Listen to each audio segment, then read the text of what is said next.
You are listening to Lone Star Community Radio on 104.5 KCZW LP Conroe and 106.1 KZCC LP Conroe and worldwide on irlonestar.com.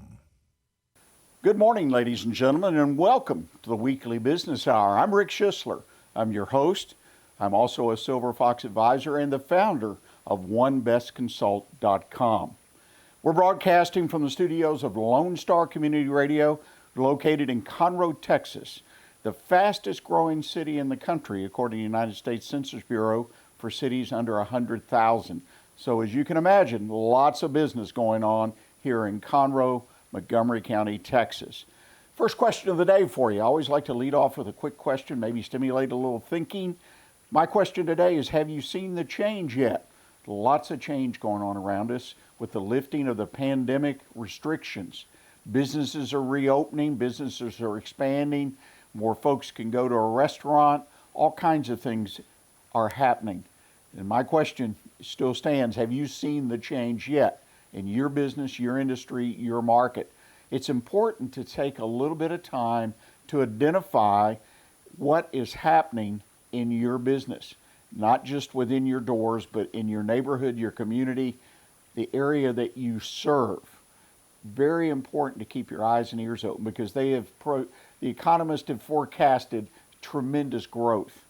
And if you don't want to miss the opportunities, if you don't want to be oversupplied with inventory and get caught short or with too much, you need to take time to analyze because it's going to be a fast-moving situation, at least according to the economists. So answer the question. Take a look for the change in your business, your industry, your marketplaces, and see what it is that you need to be prepared for in the next month, 6 months, 12 months. I think we're going to see a lot of dramatic change. It'll be positive, more positive, if you're prepared for it. The Weekly Business Hour is where Montgomery County and businesses now throughout the world come to talk about the latest in business news, ideas to improve their business, and to be part of a conversation that can make a real difference in your business today. At least that's what we hope for. We try to provide speakers, guests, and information that you can use in your business today. And I want to remind you, this show is broadcast live on YouTube and Facebook. So if you want to watch as well as listen, just simply go to Facebook, YouTube, click on the Weekly Business Hour page, and you'll see a button there. You want to listen to live, we're there for your enjoyment. So please do that. Well, today I'm going to share a recent conversation I had with Michelle Seiler Tucker, who's one of the leading providers of mergers and acquisition services for small businesses. Michelle's company offers a variety of services for small businesses, including business evaluation, business planning and implementation, and brokering the sale of your business.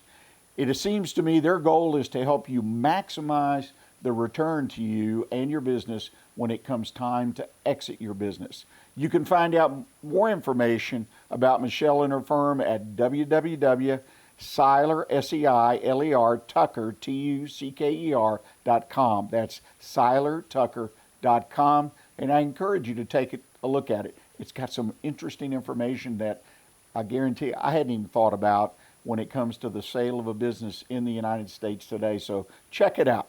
At this point, real simple. Just sit back, pull out your pad and pen or your computer, and listen and hear my conversation, my recent conversation with Michelle Seiler Tucker. This recording, again, may be found on YouTube on the Weekly Business Hour channel, so enjoy. Well, good morning, ladies and gentlemen. We're here today with Michelle Seiler Tucker.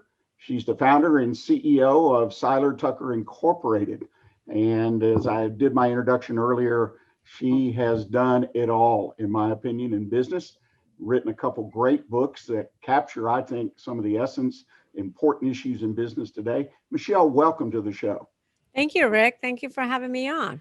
I appreciate it. Let's get started in the beginning. I mean, you've had such a wonderful experience, very rich experience in the M&A business, mergers and acquisitions. What drew you to that area some 20 plus years ago? Yep. So I've always been interested and passionate about small business. I have owned many different businesses and many different verticals as a young adult, and I did kind of get stuck into working for corporate America. I actually got recruited by Xerox, and they actually recruited me from their competitor because they couldn't beat me. And they figured out they got their team of lawyers on it to figure out how to get around their non-compete, my non-compete. Anyway, so went to work for Xerox, was there for about 6 months. My nickname became the closer. So every time, somebody couldn't close a deal, they're like, well, get Michelle to do it. She can do it. She can close anything. She's a closer. And then within 6 months, my supervisor came to me and said, they have a position opening up for the regional vice president position at Xerox. You really should, interview for it. She said it's going to be a 3-month grueling process, and you probably won't get it because Xerox's policy is they don't promote without being there at least 2 years, and you're up against a bunch of other, Xeroxies that have been there for years and years. And so I'm like, why would I try out for something I'm not going to get? It sounds like a colossal waste of time. And she's like, no, it's the experience. You'll learn so much going through this experience. And I said, okay. So she was right. I went through this grueling 3-month period with all the high level executives where you got to do the Q&As and presentations and copier demonstrations, etc. Well, I ended up getting it, even though I was told I would never get it. So I guess I truly am the closer. And I got promoted from sales to vice president, over 100 salespeople very quickly, and found out very quickly I didn't like it. And the reason I didn't like it, I like management, I like leadership. What I don't like is corporate management, because they have meetings to have meetings, to have a follow-up meeting, to plan the next meeting. And it's just so much red tape, and you can never make a decision. And I like finding out the problem, come up with solutions, implementing it, and building lifetime relationships with my customers. So very quickly I realized that's not for me. And business owners should never do that. They should never take their closer and promote them to upper management. So I ended up saying, gosh, what am I going to do? I don't want to do this. I didn't want to go backwards. So I ended up getting into franchise sales, franchise consulting, franchise development. Also became an equity partner with a franchisor and sold hundreds and hundreds of franchises. And I kept having buyers ask me, well, do you have an existing business? I don't want to buy a franchise. I don't want the franchise model. And I kept saying, no, no, no. And then finally, I'm like, why am I saying no, no, no? I should be saying yes, yes, yes, So that's really how I transitioned into selling businesses. First, small businesses, restaurants, coffee shops, dry cleaners, flower shops. And then within a year, I transitioned to selling businesses $10 million and up. And then I learned very quickly that what Steve Forbes says is true. 8 out of 10 businesses will not sell. So 80% of businesses are not selling. So I'm like, gosh, if I don't start fixing them, if I don't start, tweaking them, growing them, put them on a build to sell plan, then I'm going to starve to death. So that's really how I transitioned into buying, selling, fixing, growing. My firm has sold over 1,000 businesses, and I partner with business owners. I own a business right there in Houston, Texas, that they called me to sell their business, and their business is not sellable because they are the business.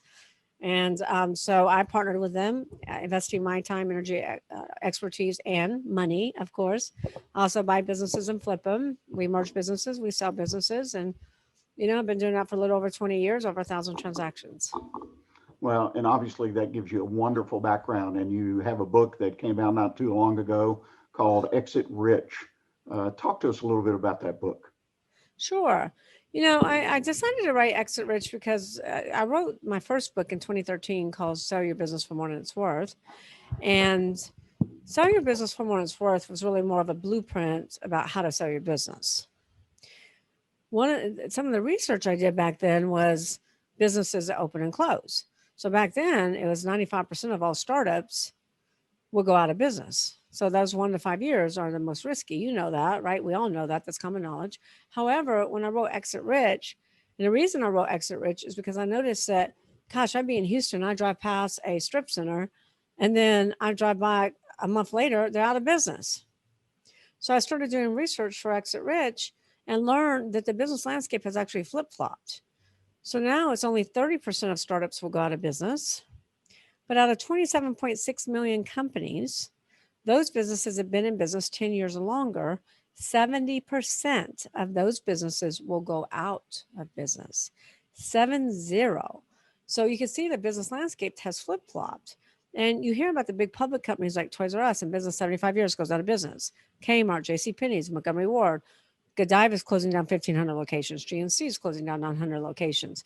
But what you don't hear about are the private businesses on every street corner in every town in every state across our great nation.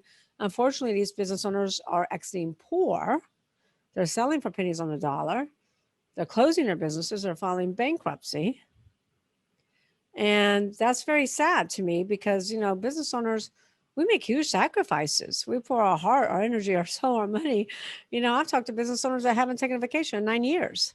I talked to a business owner the other day. He's like, Michelle, I've missed every single one of my kids' events. So it's sad that so many business owners are exiting poor. It's sad that 70% of businesses are going out of business after being in business 10 years. And there's a reason for that. The number one reason for that is because I call it lack of aim. AIM is AIM, always innovate and market. They stopped innovating. Look at Blockbuster. They saw Netflix. They had an opportunity to buy Netflix. They sat back fat and happy and did nothing. So you have to innovate. Business owners stop innovating. They're married to the way that they've always done things. They're married to the original concept. And you can't do that. You're either growing or dying. There's no in between. Well, I think you make some wonderful points, and I happen to agree because of my experience as a serial entrepreneur, so to speak, growing up in a family business, and I've been able to see firsthand many of the things you talk about. Now, one of the things that you do is you educate someone. I mean, you're not a business broker. You get into the business, kind of roll up your sleeves, if you will, and get involved with people. Talk about how that is so important when you go to sell your business.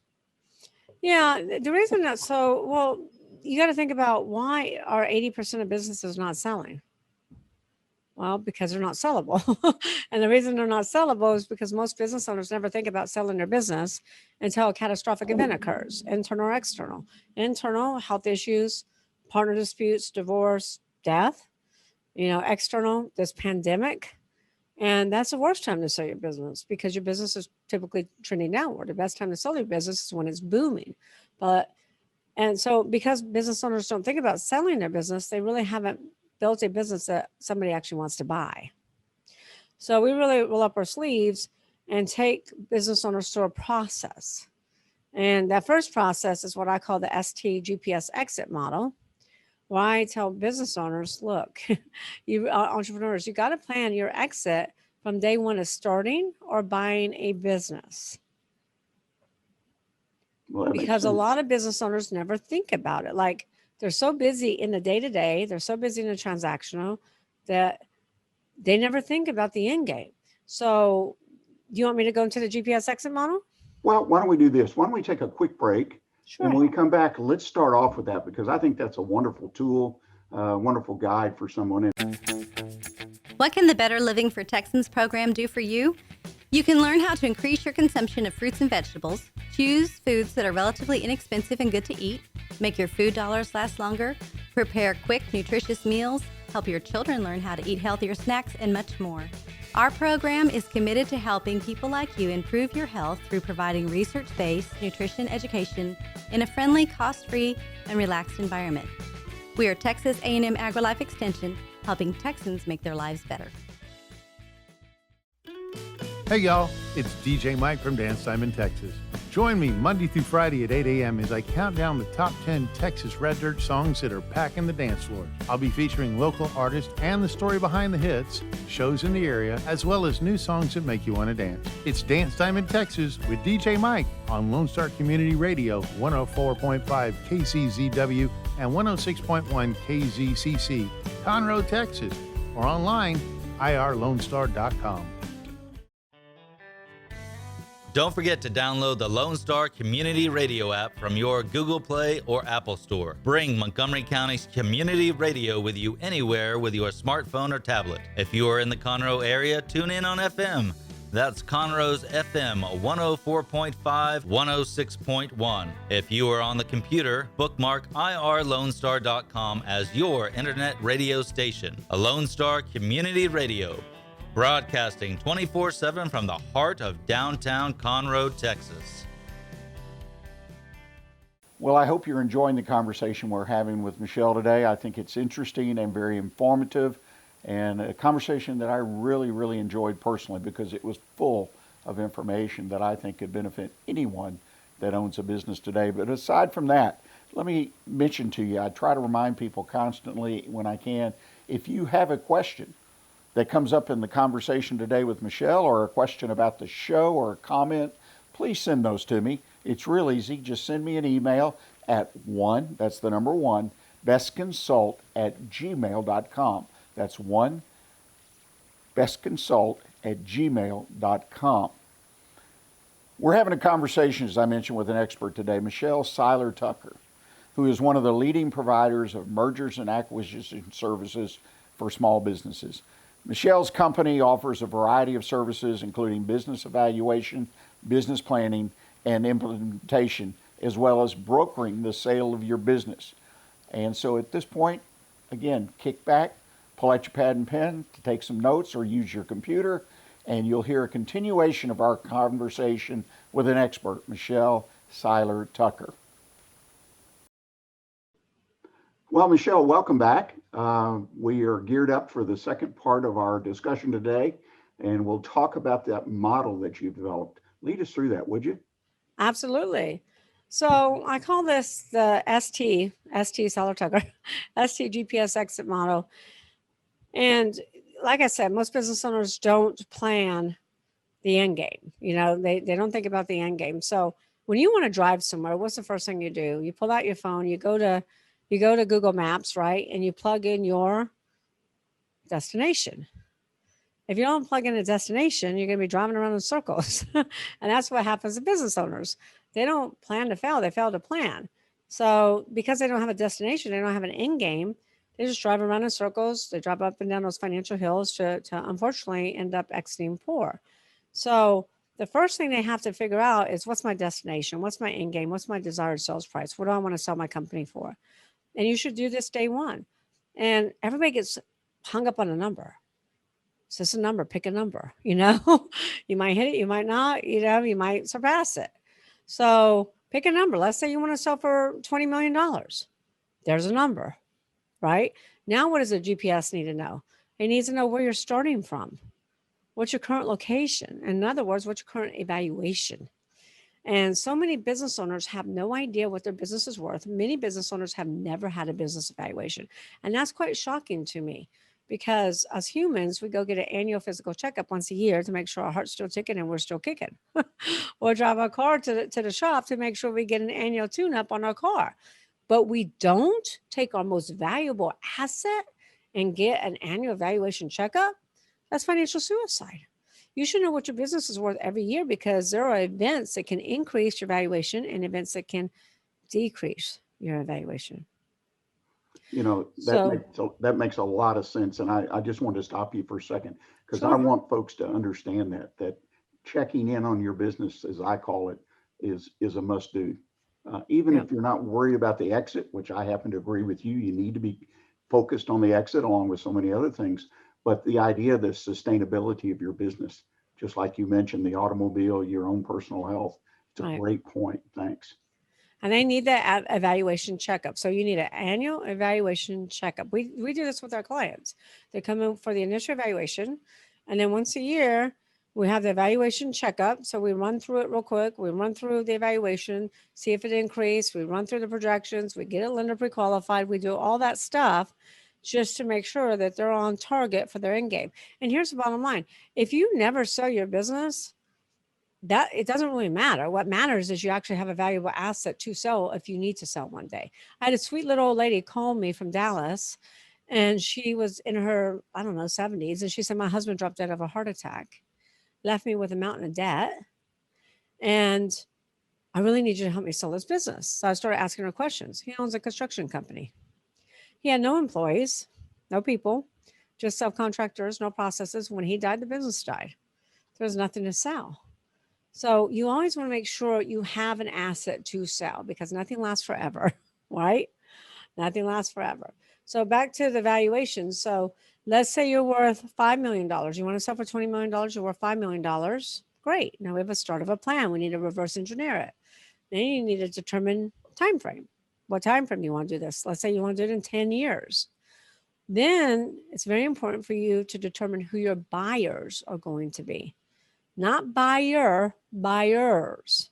So many sellers come to me and say, Michelle, I just need you to represent me with this one buyer. And I'm like, that's a mistake. And I go, why? And I said, because you got a 98% chance that buyer's not going to buy your business. And so you have no backup buyers. You don't want to put all your eggs in one buyer's basket. And then not only that, how do you get maximum value, the highest price, if you don't have any competition? So we need to create competition. We need to have multiple buyers looking at your business. And so there's 5 types of buyers. So if you're trying to sell for $20 million, I'll tell you who your buyers are not going to be. It's not going to be a first-time buyer because they buy small businesses. They leave corporate America and they buy small businesses. And 90% of buyers are first-time buyers. It's not going to be a turnaround specialist because they buy distressed assets. So it's probably going to be a PEG, a private equity group. They buy based upon platforms and add-ons, or a strategic/competitor. They typically will pay the highest multiple because they're taking advantage of economies of scale. They can typically cut overhead with the infrastructure they already have in place, and they pay a higher multiple for synergies. The synergies that can catapult their business to the next level. The synergies that can maybe open up doors for them that they're not currently in. And then the last type of buyer is a sophisticated buyer, a serial entrepreneur. They're industry agnostic. They chase cash flow. They chase EBITDA. So now once you know, okay, out of these 5, it's probably going to be these 3 types of buyers. Where do the financials need to be? If I want to sell for $20 million, where's the gross revenues need to be? Where's the gross profit margin? The profit margins, the EBITDA, earnings before interest, taxes, depreciation, amortization. Where does that need to be? And then I will tell you, if you want to sell for $20 million, you need to have an EBITDA between $3 million and $5 million, depending upon your synergies. Then you need to know, well, what characteristics are these buyers looking for? What synergies are they looking for? What will make them pay top dollar for my business? And then you build that business based upon those specific criteria. This is an actual plan. And then the last step in that plan is why. The why is so important because it's all about mindset. If it was easy to sell a business for $20 million, everybody would be doing it. So you have to have a powerful why to keep you in the game, to keep you motivated, to keep you weathering all the financial storms, and to keep you in the game. So that's the GPS exit model. Then I take people through what I call the infrastructure on the 6 Ps. And you absolutely, and I have to make this comment, maybe it's unobvious, but you put a plan to it because, I find it so interesting when I talk to business owners that their exit or what they begin that conversation say, well, I want to sell the business and retire, or I maybe want to sell and buy another business in a different area. But the reality is if they have no plan to get there, then they don't put the business in a position to maximize or to even return the kind of money they're looking for. I find this all the time. Yeah. Or they come up, what happens is when they finally think about selling, they'll come to me and say, well, I want to sell for $10 million. I'm like, great. How'd you come up with that value? Because I always ask them, what do you want to sell for? Because I want to take their temperature. I want to see how realistic they are. And I'm like, how did you come up with $10 million? And they go, well, that's what I need. That's what I need to retire on. Or that's what I need to put 5 girls through college and pay for 5 girls' weddings. So, or that's what I need to start my next, or buy my next business. So buyers don't care about what you need. Buyers care about the value that it brings them. And so a lot of times, a lot of business owners are extremely unrealistic on what the purchase price should be of their business because they don't base it on the value of the business. They base it upon what their needs are. And that's why it's so important to say, okay, well, if you really want $10 million, let's build a $10 million company and get you to exit for $10 million. But you're not just going to wake up one day and say, I need $10 million and bingo, go sell your business and get $10 million. It doesn't work that way. Yeah, and that brings into play another issue is that you can't just wake up one day and say, I want to sell my business, right? It's got to be over a period of time that allows these things to happen. Absolutely. Well, and a lot of business owners will say, well, I'm like 3 years out. I'll call you, 2.5 years. I'm like, no, that's not enough time. We have to start planning now. We have to get your financials in order now. On average, it takes a year to sell a business. Some sell quicker, some take longer. And in the case of someone who's trying to build a business to sell, it could take 20 years to put it in that, say, $10 million range that they expect to get out of it. And it's amazing. Decisions that are made every day, every year in your planning that impact that number. And you've got to have a plan. I had a client one time that wanted to sell a business. They built it up. It was a family. They were from France. Had a great business. We happened to be in a recession. Their business was one of the few that worked very well in a recession. But they had just started a trajectory that was almost straight up with profitability. And I counseled them and said, go for 3 years, work this profitability. You'll be amazed how much money that you can get over and above what you would get today, where you're just at the bottom of the curve. Right. But they woke up one day, wanted to sell their business, right? Yeah, and that's what happens, because they get tired of it. They get burned out. They don't want to do it anymore. Like I said, something happened. Look, things don't stay forever, right? What goes up must come down. So it's really imperative to plan that. It's the most it strikes me as being so odd because we plan for our children. You have children, right? I do have 6. And well, I have 1, 6. That's a circus. So you got to plan for your circus, right? You plan on where do they go to elementary? Where do they go preschool, elementary, high school, middle school, high school, college? How many grandkids are going to give you, right? But we don't plan for the most valuable asset in our life, which is our business. Well, and you make an excellent point on that. One of the things that intrigues me, you're in the merger and acquisition business. So a lot of times, small business people don't think of merger or acquisition, sale of their business. If I am looking for someone to help me, to represent me, like yourself, what are some of the key attributes I need to look for? So number one, it doesn't really matter where the advisor is located, because even before the pandemic, we're selling businesses all over the United States. We've sold businesses in Canada, Trinidad, Colombia. Now we're talking to people in Dubai. So we can sell businesses all over, especially with the power of the internet. So location doesn't matter. What matters is experience, and there's a difference between a broker, a business broker, and an advisor, an M&A advisor. Mergers and acquisitions advisors typically do middle market, whereas business brokers do pizzerias, coffee shops, restaurants. And that's okay. It's okay. That's just a difference, right? And so you really, what are you trying to sell? If you're trying to sell a larger business, you want to make sure you do your homework, do your research, make sure that the person has years of experience, at least 10 years plus. Make sure that they have sold lots of businesses, over 100. Make sure that they have experience in a lot of different verticals. You don't have to have specific industry experience, because that doesn't really matter. You don't have to have the industry experience, but you should have experience in many different verticals. And then you want to make sure that they have a buyer's database. We have over 28,000 buyers. We work with about 3,000 private equity groups. You want to know, tell me about your buyers. How do you find your buyers? How do you attract buyers? We run a query in our buyer database first before we even put a business on the market. A lot of times we have buyers right in our own database that we don't have to put it on the market.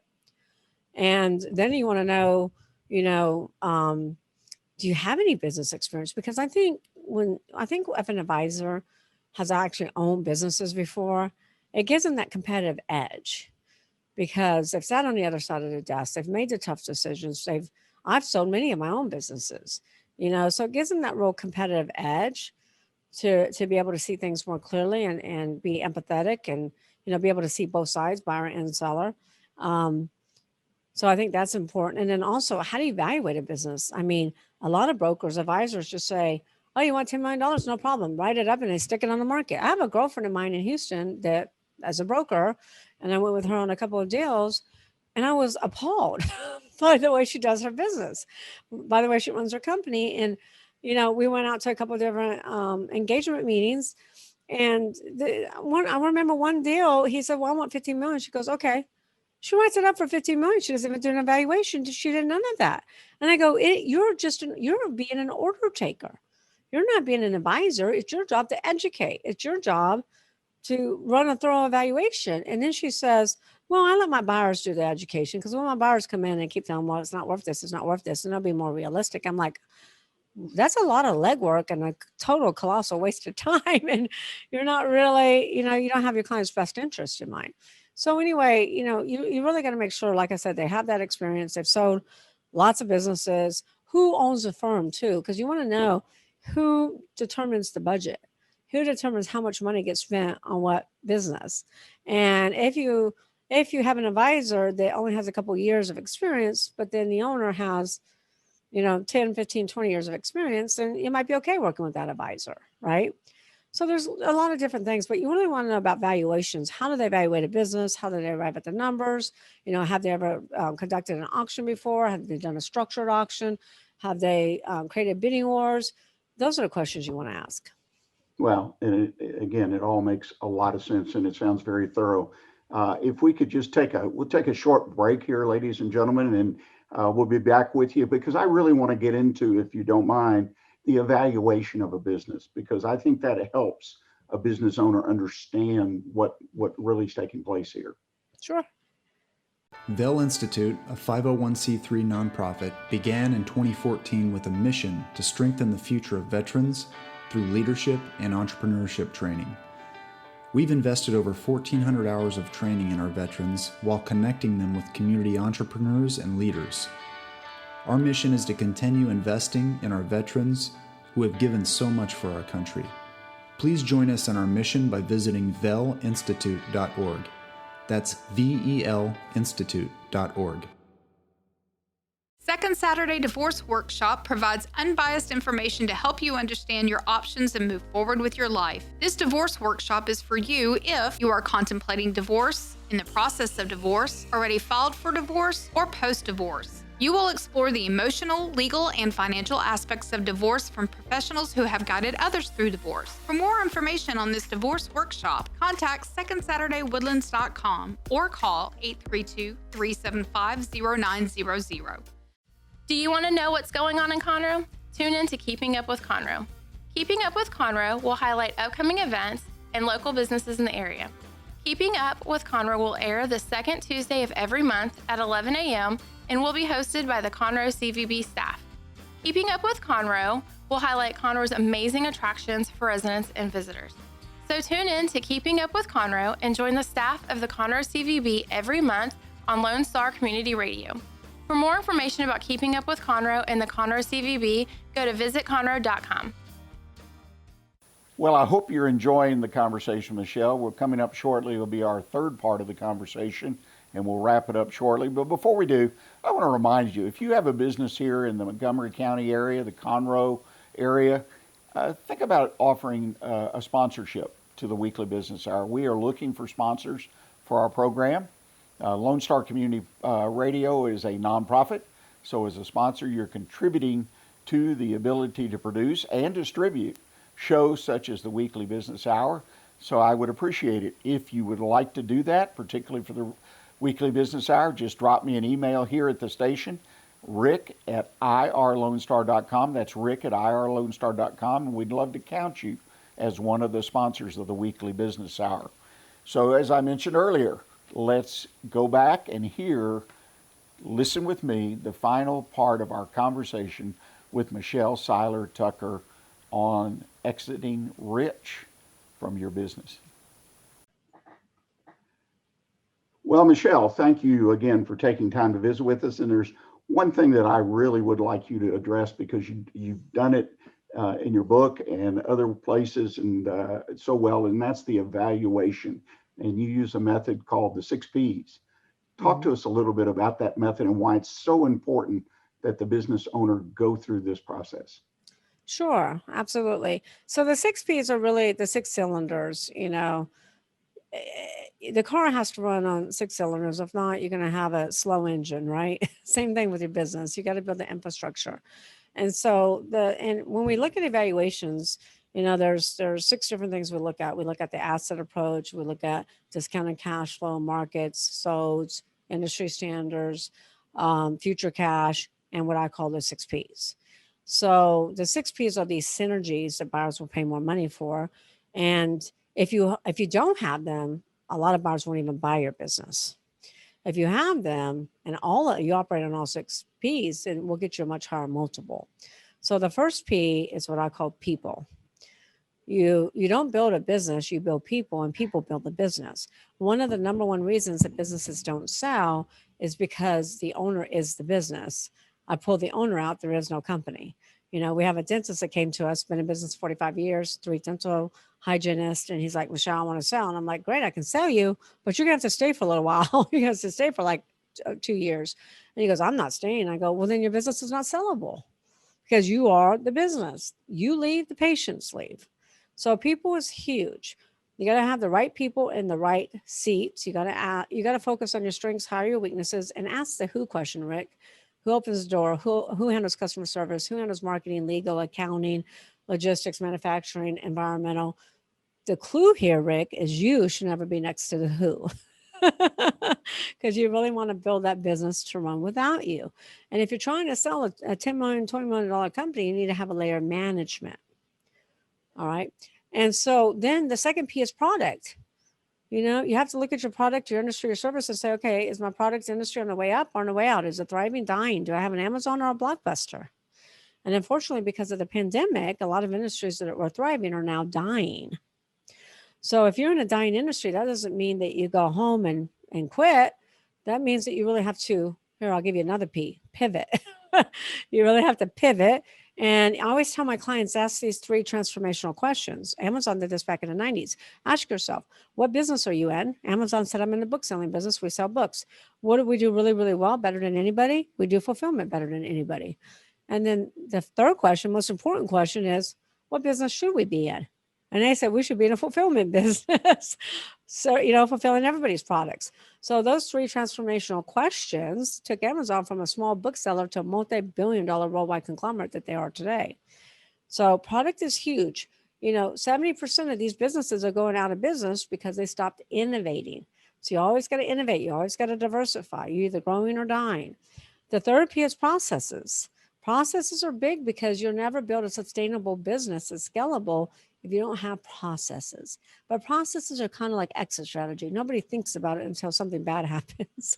We're selling a manufacturing company, and one of the employees got hurt on the manufacturing floor. It's actually a catastrophic event. The company's getting sued. They're probably going to end up filing bankruptcy. This is going to destroy the company. And the owner said to me, he says, well, we need a process for health and safety in this department. I'm like, you think you needed that beforehand? So you really want to think about your processes from the beginning, from starting or buying a business. And here's where most people get it wrong, Rick. Most business owners design the processes around their own agenda. You need to design the processes around the customer experience, what you want the customer to experience. For instance, chiropractors. They're like, okay, our hours, Monday, Wednesday, and Friday are 9 to 12. And then we come back at 3, and then we're there till 5:30. And then Tuesdays is 10 to 12. And Thursday, they're not taking into consideration the customer experience, right? They're making it all about their own agenda. The McDonald brothers started McDonald's back in the 40s. And they said, we want to design a fast food restaurant around the customer experience. The processes have to be designed around the customer experience, which is serve great tasting food that's hot, fast. They never said it's going to be organic or healthy. and because of their processes, even though they've been tweaked along the way, is why you can eat at McDonald's anywhere on the road and always get the same experience. A lot of business owners, big companies, banks, social media companies, it's so difficult. The processes are so terribly designed that it does the opposite and infuriates clients. Like, for instance, if you've ever been on the phone with a bank and you have to push all these different prompts to even get a person on the phone, or you got to talk to 10 different people 10 different times to get your problem resolved. So you really need to design your processes with the customer experience in mind. They need to be efficient, productive, and most important, you need to have these policies and procedure manuals. You need to have non-competes. When buyers come in to buy your business, they're not going to buy your business if you don't have non-competes, employment contracts, SOP checklists, and policy and procedure manuals. The 4th P, so this is where valuation really comes in. Now, all the other 3 P's are important, but the 4th P is if you have an EBITDA of under $1 million, your multiple in all likelihood is going to be under 5. If you have an EBITDA of over $1 million, you have a lot more buyers. There are more buyers for good businesses than there are good businesses to buy. So your multiple is typically going to be 5 and up, depending upon these synergies. So this is proprietary. Now, this takes me the longest out of every P. The other 2 Ps are quick. There are 6 pillars to proprietary. Number 1 is branding. The more well-branded you are, the more I can sell your company for. As long as your brand is relevant in the mind of the consumer. Is anybody paying any money for Blockbuster? No. The largest brand in the world, the most valuable brand in the world is, do you know? Well, I can't imagine. I mean, large company, no, it's got to be something that we wouldn't think of. Amazon is a great brand. Apple. Apple, You're in the is a A's. wonderful Apple. brand. Yeah. $249 billion. That's just the brand. That's not assets, inventory, real estate, cash, anything else. That's just the brand. So build your brand, build your value. Trademarks are huge. Mistake the business owners make is, let's say they open up a business in Texas. They go get a trademark in Texas, but they never check the federal database to make sure that company name is available. I've seen business owners I received one time, it says letter in the mail, it says I have to stop using that company name. You got to hire an attorney, spend a lot of money, and you're probably going to end up losing. So make sure you go spend $1,500, $2,000 and get that federal trademark. Patents are huge. You watch Shark Tank, every single shark on Shark Tank does what? Do you have a patent on that? Do you have a patent pending? Do you have a utility You got to have patent? a patent, yeah. Got to have a patent. Contracts also will. So we sold a company actually in Texas for $18 million. They weren't making much money, but they had 18 patents. Contracts are huge. Manufacturing contracts, distribution contracts, vendor contracts. Any type of contracts that have exclusivity, franchisor contracts, client contracts are the most valuable of all because buyers want to make sure that there's revenue coming in. The most valuable are the recurring contracts, recurring revenue streams, and subscription models. So this will get you a much higher multiple. Celebrity endorsements are huge. We have a client that has, Oprah has endorsed her products. A competitor or strategic will pay a lot more money for that because their thought process is, if I buy this company, I'm in front of Oprah. I can maybe get my other stuff endorsed by Oprah. Radio endorsements. I mean, Rush Limbaugh used to be huge at this. You know, Rush Limbaugh, Glenn Beck. Unfortunately, Rush passed away, but they can only endorse one vertical at a time. Otherwise, they completely lose credibility. So if they're endorsing skincare and that skincare company continues to pay them, that's a skincare that they're always going to endorse. You follow me? That's huge placement. It's hard to get that placement. And then e-commerce businesses. We sell a lot of e-commerce businesses. So anytime you can get those top positions on Etsy, Wayfair, Amazon, etc., this is what we call IP real estate. Databases. Databases can get you a lot of money if you keep up with it, if you nurture your clients, if they can be retargeted and repurposed. Facebook paid $19 billion for WhatsApp. And WhatsApp was not just losing money, they were hemorrhaging. But they had a synergy. They had 1 billion users. So they paid $19 billion because they figured they could get their ROI and monetize off of that purchase. So build your proprietary assets, build your multiple. Does that make sense? Software. Absolutely. Software is huge. Any type of proprietary software. So the 5th P is patrons. You know, most businesses follow the 80-20 rule where 80% of their business comes from 20% of their clients. And if you have customer concentration, that can be a big problem. We once sold an oil manufacturing business that had 65% of the revenue tied up in the BP. We had 550 buyers. We narrowed it down to 12 buyers. We got 12 LOIs. They were all concerned about customer concentration. And then we found a strategic that had similar products and services. That strategic didn't care because that strategic said, I've been trying to get in BP for years. We've been trying to get in BP for years. Now, if we buy this company, we have our in. We can get the rest of our product. We can get our other products and services in here. So this business was appraised for $9.8 million for 100%. He paid $15 million for 70%. That's 126% more than the appraised price. That's value. That's how you build value. We have to look for the synergies. We have to identify the synergies, identify the buyers that are going to pay for them, identify what the economies of scales are, and identify what overhead they can cut cut. Like we have a manufacturing business we're selling that has a distribution center. We have a buyer that has distribution all over the United States. They can cut that one distribution center, cutting $500,000, in that distribution, increasing their EBITDA from day one of closing a business. So that's how you increase valuation. And then the last P, the most important, so you want to make sure you have customer diversification, not customer, concentration. If you do, though, I mean, we could still we could still bring that buyer. It just takes a lot longer to find that right buyer, that needle of a haystack buyer, I always say. And then the last P is profits, Rick.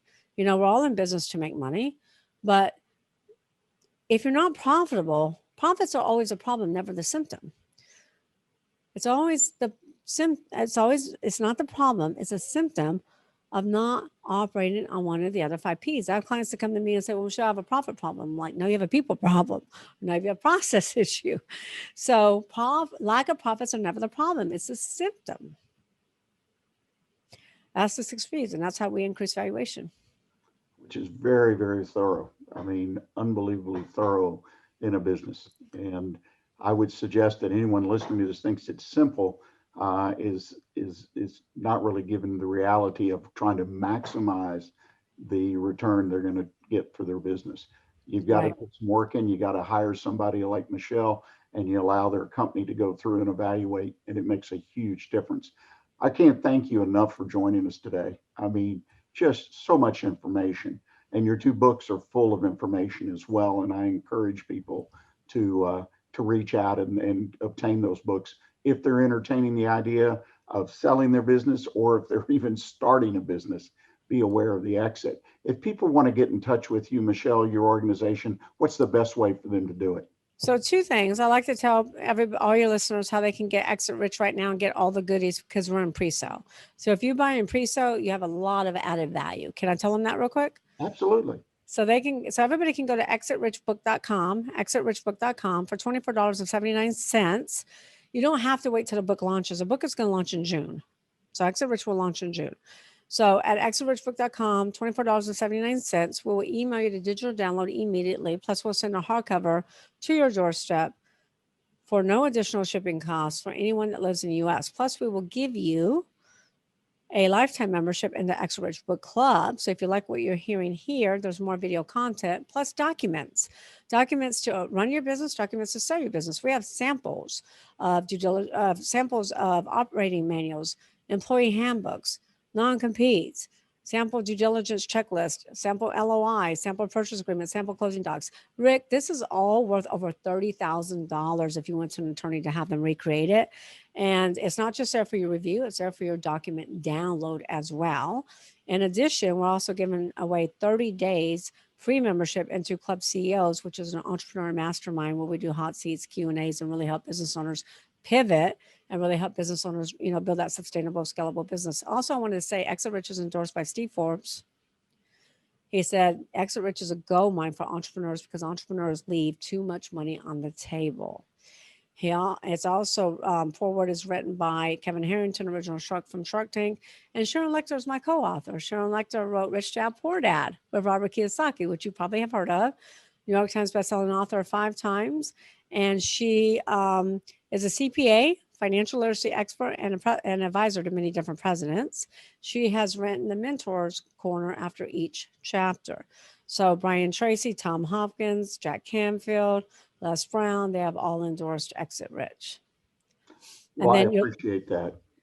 I was just going to say, too, your listeners can text Michelle to 888-526-5750. All of my websites, social media pops up, so you can follow me on social media and connect with me on LinkedIn.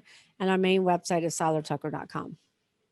Wow. We have covered a lot of ground today, and you've done a wonderful job. And again, I've enjoyed visiting with you and look forward to connecting with you in the future. Thank you, Rick. It was a pleasure being with you. My husband's name is Rick. It's easy. There we go. Thank you. Hey, this is Wayne Green, your host for Radio Wayne, Spoke and More. Each Saturday from 5 to 7 p.m., I'll be playing folk, singer-songwriter, Americana, blues, bluegrass, classic country, Cajun Zydeco, Celtic swing, and whatever else seems to fit. Once again, that's Radio Wayne Spoke and More every Saturday from 5 to 7 p.m. on Lone Star Community Radio. Listen in Mondays at noon to hear Conroe news from local nonprofits, businesses, upcoming events, Conroe Park events, news stories, and information that matters to you with your host, Margie Taylor of Taylorized PR. For more information about being a guest, visit irlonestar.com/Conroe Culture. Relax with a cup of joe or your favorite drink for the Conroe Lake Conroe Chamber of Commerce Chamber Chat. The show airs on the first Tuesday of the month at 11 a.m. on Lone Star Community Radio. Join hosts Courtney Galley and Brian Bondi as they chat about the Chamber's events and programs for the month and invite Chamber members into the studio to talk about their upcoming events and businesses. Learn about your Chamber with Chamber Chat every first Tuesday at 11 a.m. Well, thank you for joining us today on the Weekly Business Hour, and I hope you've enjoyed the conversation that we had with business expert Michelle Seiler Tucker. And I would encourage you to check out her website. Again, there's lots of information there about the number of businesses that are bought and sold, information that could help you generally. And of course, I think she probably offers some really good services for your business particularly. It doesn't hurt to have that initial conversation and find out if there truly is a fit for you and their business. And again, I want to thank Michelle for taking the time to talk to myself earlier and for being able to record the message. Hopefully it's been enjoyable to you as well. I encourage you, put a note on your calendar to join us again next Monday right here on irlonestar.com at 11 o'clock when we'll have another of the Weekly Business Hour series. And look for the video podcast today on the Weekly Business Hour page at irlonestar.com, at onebestconsult.com, or on our Facebook page later in the week. Thank you for joining us, and remember, stay in touch with what's happening in Montgomery County right here on Lone Star Community Radio. And until next week, stay engaged in your business and keep a focus on what counts to you and your business. Thanks.